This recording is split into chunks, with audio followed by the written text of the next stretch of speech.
Dans cette vidéo, je veux parler des risques existentiels IA, dont plein de gens parlent, mais où rien n'est clair et personne ne comprend rien, j'ai l'impression.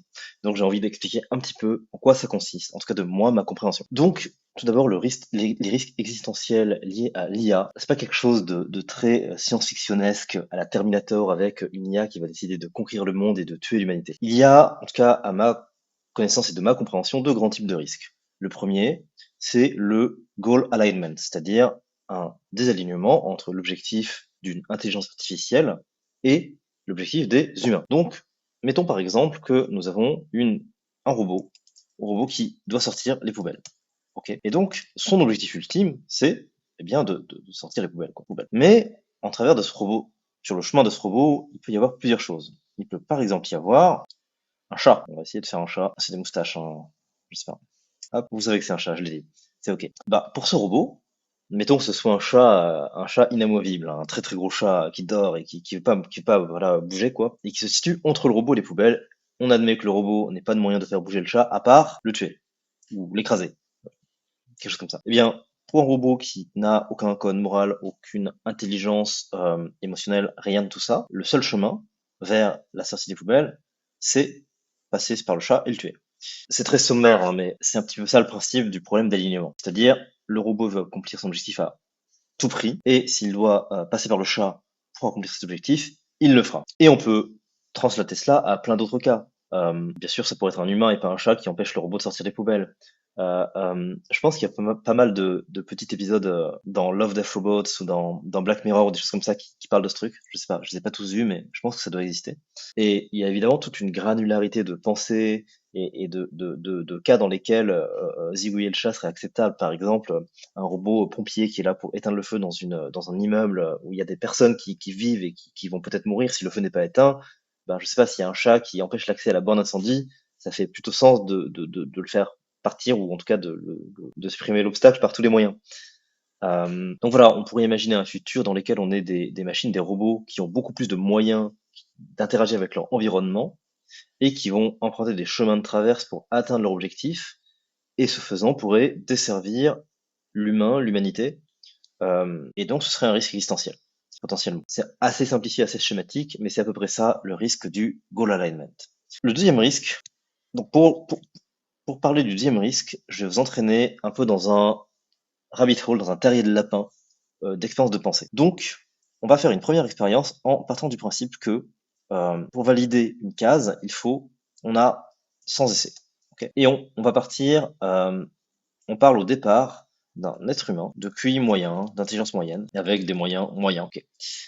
Est-ce que vous pensez que sur 100 essais ou 100 personnes, quoi, 100 essais, cas de figure, est-ce qu'un être humain de QI moyen avec des moyens moyens pourrait réussir à gagner 1 euro en ligne? Probablement que la réponse est oui. Je pense que vous en conviendrez assez facilement. Gagner 1 euro en ligne, ça pourrait se faire en corrigeant des textes, en traduisant des choses, en mettant des likes, en laissant des avis, Trustpilot, en testant des choses.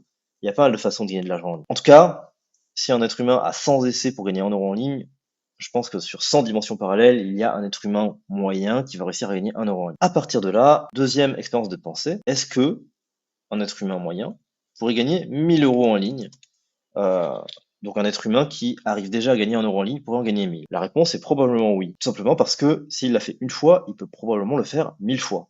Si j'arrive à gagner 1 euro par exemple,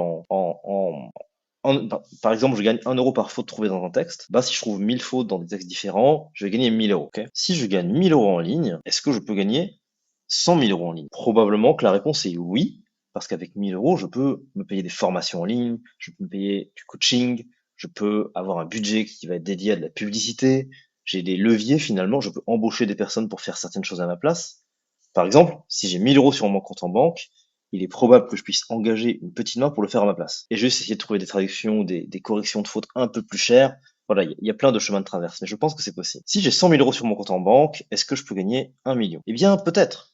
Peut-être que 100 000 euros, si je les investis en crypto, par exemple, j'ai peut-être des chances de faire x10 sur ma mise. Peut-être pas dans tous les cas. Peut-être que si je fais ça, si 100 personnes font ça, peut-être qu'il y en a 80 qui vont perdre tout leur argent, mais qu'il y en a 20 qui vont toucher les millions. Ça me paraît possible. Ou peut-être que ça peut être accompli en scalant un business aussi. En tout cas, 1 million, ça me paraît atteignable. Et si je gagne 1 million, est-ce que je peux gagner 1 milliard? Eh bien, probablement. Même principe, je peux l'investir. Peut-être que ce million, je peux acheter 5 appartements et me faire un revenu locatif. Peut-être que, donc, et bien sûr, si j'ai 1 million sur mon compte en banque, je peux me faire accompagner pour apprendre à faire cela. En tout cas, sur 100 personnes qui ont commencé avec 1 euro en ligne, je pense qu'il y en a au moins une qui peut arriver jusqu'au milliard. Si c'est l'objectif, en tout cas, bon, pour je dis pas que sur 100 personnes, tout le monde va devenir milliardaire, hein. Ne retirez pas les mots de ma bouche. Je dis juste que sur ce truc sur cette expérience de pensée, c'est théoriquement possible. Peut-être que c'est pas 100 essais, c'est peut-être plus. Peu importe. Maintenant, on peut aller jusqu'à 1 milliard, on pourrait aller jusqu'à 10 milliards. Mais je vous invite à vous poser cette question. Est-ce qu'une personne qui dispose d'1 milliard sur son compte en banque pourrait faire du mal autour d'elle? Bah, très probablement. Une personne mal intentionnée pourrait, par exemple, probablement faire tuer quelqu'un. Probablement qu'une personne mal intentionnée pourrait influencer d'autres personnes négativement. Par exemple, en passant des messages négatifs pour les jeunes, peut-être en influençant, je sais pas moi, le résultat des élections d'une manière ou d'une autre, des choses comme ça. Est-ce qu'elle pourrait construire une forme de scam, par exemple une pyramide de Ponzi? Oui, je pense. Avec 1 milliard d'euros, je pense qu'on peut faire ce genre de choses. Est-ce qu'elle pourrait fabriquer des armes? Probablement. Et est-ce qu'elle pourrait créer et vendre des substances illicites? Très probablement aussi. Donc vous voyez, il y a pas mal de choses qui sont possibles. Et à partir de cette expérience de pensée, on se rend compte qu'un être humain lambda peut arriver jusque-là. Alors il faut une bonne dose de chance, de planète cristalline, il faut plein de choses. Il faut qu'il n'y ait pas de répression aussi judiciaire. Et il faut que l'humain à la base soit un énorme sociopathe. Mais c'est possible. Maintenant, troisième expérience de pensée, donc on va prendre ça et on va le copier ici.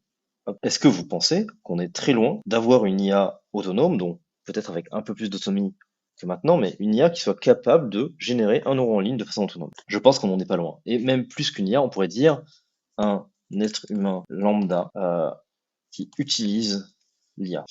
Est-ce qu'un être humain lambda qui utilise l'IA est capable de gagner 1 euro en ligne? Probablement que oui, et probablement beaucoup plus facilement qu'ici.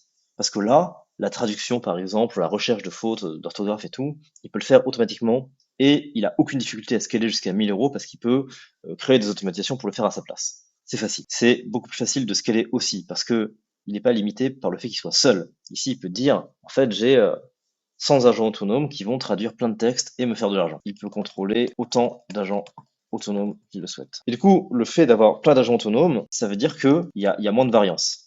C'est-à-dire que il a un meilleur contrôle sur le résultat dans la mesure où il peut dupliquer beaucoup plus facilement le travail. S'il est capable de gagner enfin, ok, je pense que le gap entre 1000 et 100 000 est quand même pas mal important. Mais là où un être humain, pour passer de 1000 à 100 000, il doit construire un business ou trouver des leviers assez complexes.